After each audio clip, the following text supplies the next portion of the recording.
Hi hello welcome back to my channel. ഞാനെപ്പോഴും ഈ റെസിപ്പീൻ്റെ ചെയ്യുന്നത് എന്തോട്ടാണെന്നറിയോ? ഡേ ഇൻ മൈ ലൈഫായാലും ബാക്കിയുള്ള കാര്യങ്ങളായാലും കാര്യമായിട്ട് കാണിക്കാൻ മാത്രമൊന്നുമില്ല. അപ്പോൾ ഇതേപോലെ കുറച്ച് സ്നാക്സ് റെസിപ്പീസും കുറച്ച് എനിക്കറിയാവുന്ന റെസിപ്പീസും പിന്നെ വെറൈറ്റി ആയിട്ടുള്ളതും ഒക്കെ കാണിച്ചുകൊണ്ട് നമുക്ക് വീഡിയോ ചെയ്യാമല്ലോ. അങ്ങനെ വിചാരിച്ചിട്ടാണ് കേട്ടോ ഓരോരോ ഐറ്റം ഉണ്ടാക്കിയിട്ട് ഇതേപോലെ വീഡിയോ എടുക്കുന്നതും ചെയ്യുന്നതൊക്കെ. അപ്പോൾ ഇന്ന് ഉണ്ടാക്കിയത് കായ്പോള കുറച്ചൊരു ഡിഫറെൻറ്റ് സ്റ്റൈലിലൊന്ന് ഉണ്ടാക്കി തന്നിട്ടാണ്. ചെറുതായിട്ടൊന്ന് പഴുത്ത പഴം നീളത്തിൽ മുറിച്ചെടുത്തിട്ടുണ്ട്.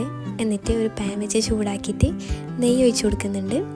നെയ്യ് കുറച്ച് നല്ലോണം ഒഴിച്ച് കൊടുത്തിട്ട് ഇതേപോലെ വാട്ടിയെടുക്കാം കേട്ടോ. രണ്ട് സൈഡും നല്ലേക്കൊന്ന് പഴം വാട്ടിയിട്ടെടുക്കാം. ചെറുതായിട്ട് കട്ട് ചെയ്തിട്ടെങ്കിൽ അങ്ങനെയും പഴം വാട്ടിയിട്ടെടുക്കാം കേട്ടോ. പക്ഷേ ഇതാകുമ്പോൾ നമുക്ക് കുറച്ചും കൂടി ഈസിയായി.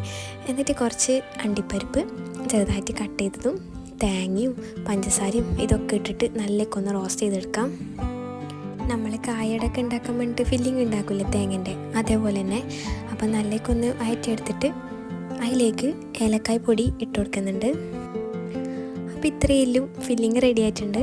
നമ്മൾ കായടൊക്കെ ഉണ്ടാക്കുന്നത് അതേപോലെ തന്നെ സെയിം തന്നെ. എന്നിട്ട് ഇതേപോലെ ഒരു മിക്സിൻ്റെ ജാറിലേക്ക് 2 മുട്ടയാണ് ഞാൻ എടുത്തിട്ടുള്ളത്. 2 മുട്ടയ്ക്ക് 2 സ്പൂണ് മൈദപ്പൊടി എടുത്തിട്ടുണ്ട്. കുറച്ചും കൂടി തിക്കുള്ള ബാറ്ററായിട്ട് വേണമെന്നുണ്ടെങ്കിൽ 3 സ്പൂണ് മൈദ ഇടാം കേട്ടോ. എന്നിട്ട് ഇതാ കുറച്ച് പാലൊഴിച്ച് കൊടുക്കുന്നുണ്ട്. പിന്നെ വേണ്ടത് കുറച്ച് ഏലക്കായ് പൊടി, പിന്നെ 2 മുട്ടയ്ക്ക് 2 സ്പൂണ് പഞ്ചസാരയാണ് കേട്ടോ ഇട്ട് കൊടുക്കുന്നില്ലേ. അത്രേ വേണ്ടൂ, കാരണം നമ്മൾ ഫില്ലിങ്ങിനും മധുരം നല്ലോണം ഇട്ടുന്നില്ല. എന്നിട്ട് ഇതാ നല്ലേക്കൊന്ന് അരച്ചെടുക്കാം. അപ്പോൾ ഇതാ ബാറ്റർ റെഡി ആയിട്ടുണ്ട്. ഇനി ഇതെങ്ങനെ ഉണ്ടാക്കുന്നതെന്ന് നോക്കാം.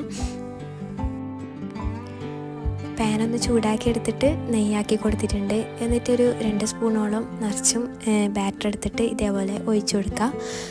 ഇതിനങ്ങാട്ടി തിക്കില വേണ്ടെങ്കിൽ മുട്ടയെല്ലാം ഒന്ന് അധികം എടുത്തിട്ട് ആക്കിയാൽ മതി കേട്ടോ. അപ്പോൾ ഫ്ലെയിം കുറച്ച് വെക്കാൻ എന്തായാലും ശ്രദ്ധിക്കുക, അല്ലെങ്കിൽ കരിഞ്ഞു പോകും.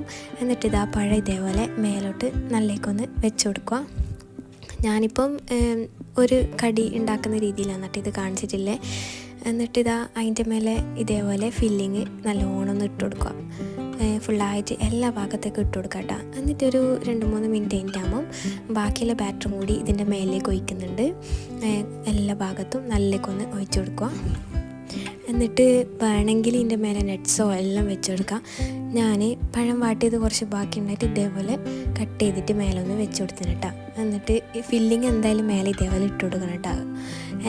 എന്നാലേ ഒരു വേറെത്തന്നെ ടേസ്റ്റില്ല മേലെ നിന്ന് ഇങ്ങനെ ആ ഒരു കടിക്കുമൊക്കെ. എന്നിട്ട് അടച്ച് വെച്ചിട്ട് വേവിച്ചിട്ട് ഞാൻ തിരിച്ചിട്ടിട്ടൊന്ന് ഫ്രൈ പാനിലും കൂടി ഒന്ന് കുറച്ചും കൂടി മേലെ ഭാഗം ഒന്ന് വേവിച്ചിട്ടെടുത്തിന് വേഗം ഒന്ന് കുക്കായിട്ട് ഇട്ടാൻ.